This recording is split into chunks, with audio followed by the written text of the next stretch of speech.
જે 13 તારીખ છે ને અત્યારે હું નડિયાદ જઈ રહ્યો છું અને મેં અને કેટલા ઇન્ફ્લુએન્સરો છે જેમણે વિડીયો બનાવ્યા છે કે તમે તમારા બાઇકની આગળ વ્હીકલની આગળ સેફ્ટી લગાવો જેથી લોકોનું જીવ અને પ્રાણ બચી શકે છે। તમારું અને તમારા પરિવારના જે સભ્યો છે એ તમારી જે રાહ જોઈ રહ્યા છે એમનો તો વિચાર કરો અને એના કારણે ઘણા બધા લોકો જાગૃત થયા છે અને ઘણા લોકો હજુ પણ જાગૃત નથી થયા। તમે જોઈ શકો છો હજુ પણ જોઈ રહ્યા રોડ ઉપર તમે જોવા મળશે ઘણા બધા લોકો જે સેફ્ટી ગાર્ડ વગર રોડ ઉપર નીકળી રહ્યા છે। એમને એમના ખુદના જીવની ચિંતા નથી અને એમના પરિવારના લોકો જે રાહ જોઈ રહ્યા છે એમની પણ ચિંતા નથી અને ઘણા બધા લોકો તમે જોઈ શકો છો અત્યારે સેફ્ટી ગાર્ડ વગર જઈ રહ્યા છે અને જે લોકો સેફ્ટી ગાર્ડ વગર જઈ રહ્યા છે એમને મારે બધાને હાથ જોડીને પ્રાર્થના છે બધાને તો આપણે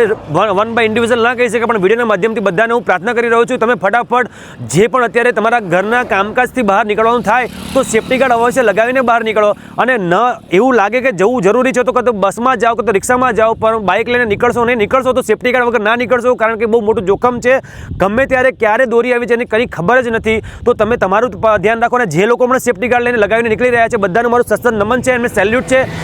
તમે જાગૃત છો અને તમે બીજાને પણ જાગૃત કરો અને તમે આ મેસેજ 3 જણને શેર અવશ્ય કરજો ને એ 3 જણને કે બીજા 3 જણને શેર કે અત્યારે તમે જોઈ શકો છો કેટલા વ્હીકલ નીકળી રહ્યા છે સેફ્ટી ગાર્ડ વગર નીકળી રહ્યા છે તમે જોઈ શકો છો બધા વ્હીકલો સેફ્ટી ગાર્ડ વગર નીકળી રહ્યા છે